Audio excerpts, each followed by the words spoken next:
Today's stop loss cluster video for the QuasiDB service for the 16th of March.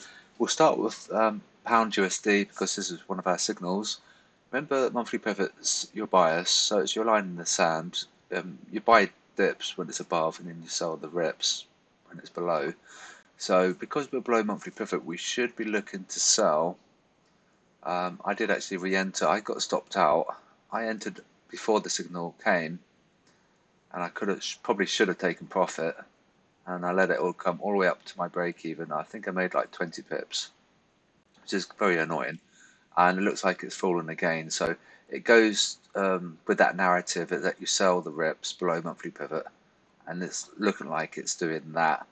I think it probably wanted to test this MA.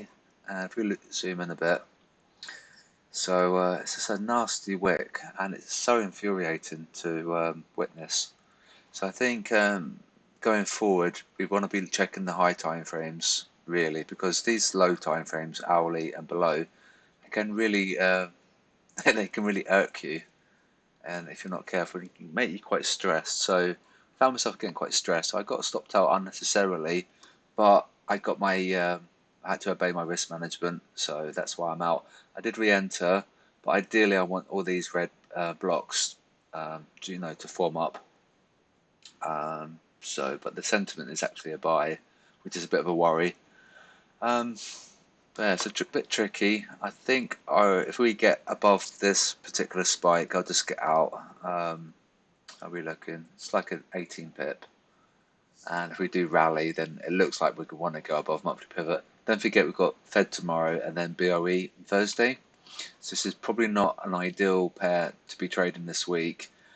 And it looks like the retail guys are making lots of money on the bubble as well, on the pound bubble. That bubble should not be that large.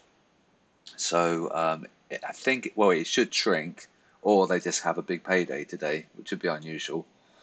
SLC above for cable, 140.12 and 137.68. Let's quickly look at the euro pound. I was saying yesterday I was going to buy above this. I did actually enter. I'm going to be getting close to my break even. So what do I enter? And you have a SL of 10, 20 pips. This is like a comfort insurance policy. And if it comes down even more, I'm going to be out at 20 pips or so. Yeah, less than that, 10 pips. It was on that body here. Signal saying to sell, and yeah, I mean, we're probably going to come back down and test this, so I'll be out, and I think I'm going to be flat. Apart from the euro yen, which is one signal that a trade recommendation that I put out. So let's have a quickly look at that. So it's going well. Remember we had that wedge formation I put out on the technical channel. So there was that break anyway.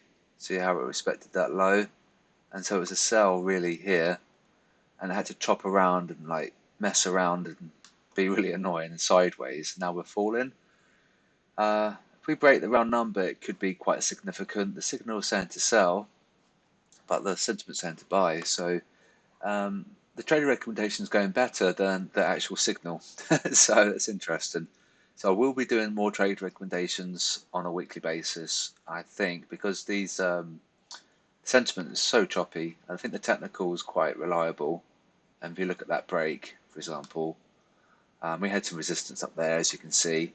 SLC above 130.48, on below it's possible now 129.89. It's quite large, and I need to hold on to this because I need to make some money, and it's been so choppy as well. So I am going to hold on to this one, and this is your MR1. I think it's MR1. Yeah, there's monthly pivot, so we're well above monthly pivot, so we could continue to fall, but it's a mismatch on the sentiment and technical. S&P, and then I'll go and do the currencies. S&P, there's the point of control, 3970, and we're going to be bullish above, and I'll buy dips when we're below, because obviously it's in ascendance. There's your monthly pivot. Well, actually we can't show you it, but it is above monthly pivot, so you buy dips. So if it does fall and then we get above 3969, it's going to be a buy because this is the point of control for the session. So look to buy dips and especially buy above 3969, and then we're going to have a leg up, okay? Because this is what happened yesterday, and we spiked below and then we rallied above the point of control of yesterday.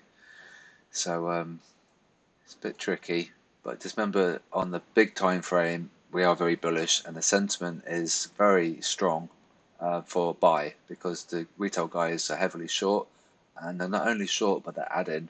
So it's minus 11 SSI now. So it's going to get so skewed. These guys, the bears, are going to get exterminated, and when they do, we might see a little top price action there. So, but if they're holding on short, we can come up still. AJ, where are we? So C, 85.03, 84.02. Wait, buy. AU, 77.67, 76.99. It's large. I think they're gonna take this. I think by tomorrow, I think this is going to be very, very naughty that they're going to come down and take that. But they might be making it appear that it's going to come up, and so by moving that sentiment across, the further it goes across, the more they can punish them. So it needs to be under the illusion that it's going to go up in order for them to buy.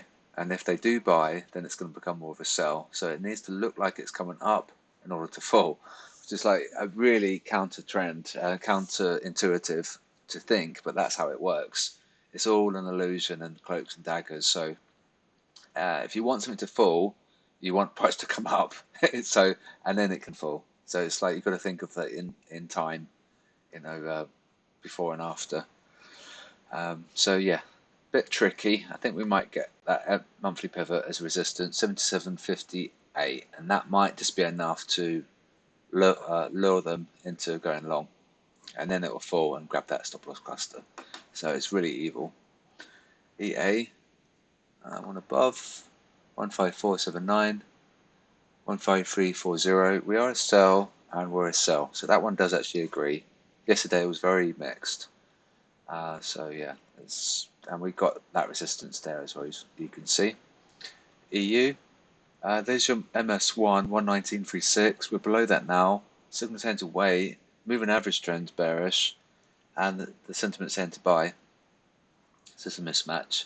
SLC, 119.70 and 119.05. They were in the round numbers, but they brought them a bit closer. GU, now this is the one I was saying about at the beginning.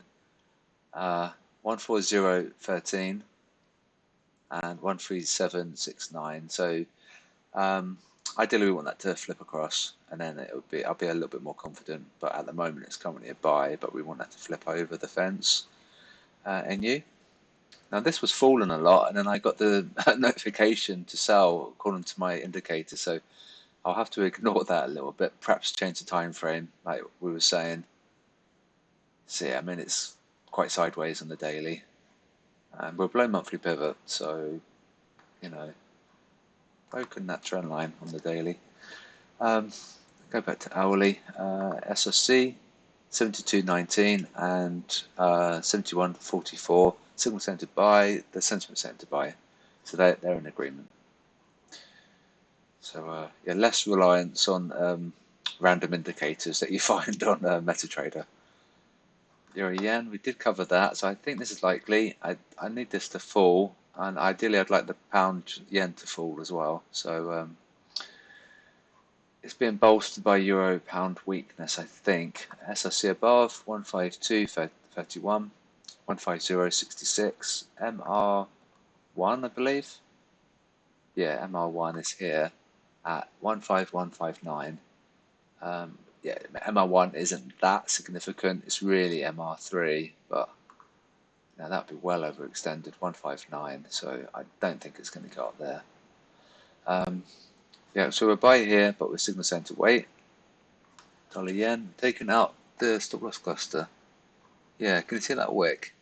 So yeah, that was 10894, and we definitely whipped below. Yeah, we took it by like 1 pip. which is really naughty. And SLC above is 109.41 buy, and moving average trend is bearish. Remember I was saying yesterday about the MyFX book, saying how we could see a reversal because these guys are getting squeezed. When anything's below 20% or above 80%, we can see some kind of reversal because the train has dropped off its passengers and there's no more stops really before the final destination. We can think of it like a train journey to King's Cross. King's Cross is simply the terminal. The train cannot go further than that, and this is what's happening on my FX book with the dollar yen. We've got to King's Cross and we can't physically move anymore because there's no more stops. So I think this is what's happening, and my FX book are the leading um, sentiment providers, so they're worth watching. Let's have a look. See, they're still being squeezed, so this will fall and then this will have to move in conjunction with that. So keep an eye on your MyFX book. I think this is definitely something of interest there. They all tend to spot the reversal before the others. Not quite sure why, but they're more erratic than anyone else.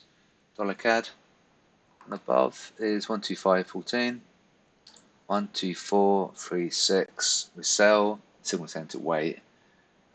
MS1, we're below monthly support 1 at 125.13. Dollar Swiss, there's your monthly support 2. So we have fallen quite a bit on dollar Swiss. 192.50. We're above that now. We are a sell, the signal to wait. Quite a strong trend line. And so, but we had that support. SLC above 93.30. One below 92.23. Gold. This is I can't click on it. It's not allowing me to click on it. That's annoying. Cool, that's annoying. So yeah, this is moving because of the treasury yields in the States. So they're coming off the highs, and because of that, gold went up. So it's quite tricky this trading sometimes. You have to keep an eye on so many things at once. It's quite tricky. Perhaps less is more if you are trading. Don't trade like multiple things at once. Just keep it nice and simple. I think that would be the best strategy. Perhaps just trade gold and maybe another pair, because you've got to keep an eye on so many different things, in order to be profitable. So it's tricky. We are a sell, but yet we went up anyway. So it's fundamental reasons why this came up. SLC above is 17.38 and the one below is 17.19. Very choppy on the moving average trend, but it's actually gone all to buy, apart from the daily. And so you want to keep an eye on your bonds as well, and especially tomorrow, because they were saying we should get a taper tantrum, but they said that last Fed meeting and it didn't happen. So it might just be another repeat of that. It's a non-event, and the risk will still be back on, and then we'll have to wait and see what happens with gold. But it should be falling because these guys are making a lot of money. Usually retail traders don't make money, so it should be coming down because we are a sell, and it's not like it's close to 50% either. It's actually quite significant sell. So, and the COT data was bearish too.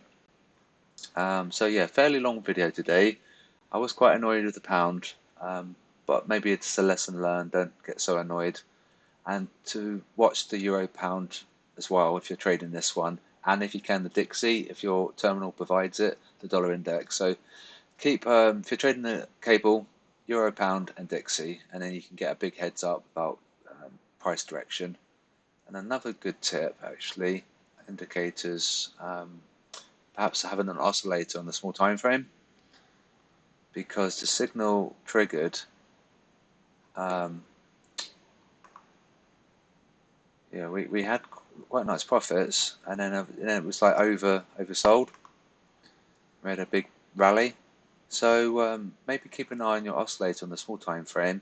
If we go above, if it's looking like it's spiking up and you made some good profits, and there's no reason not to take profit there, and you can always re-enter short. So at that point would have been a good exit of the short. You see, so maybe something you could think about was using the oscillator, to maximize profits. I use the William percent R on my my live account. It's quite good. But I'll wrap up now, and we'll have to wait and see what happens today. The pound should be falling. If it doesn't, then the retail guys are getting paid a lot, and it can happen. So we'll just have to wait and see. But there's that big move. So if you used the oscillator, that would have given you a bit of a heads up about that move. So let's see how we go. And I'm going to wrap up now, and I'll speak to you guys tomorrow.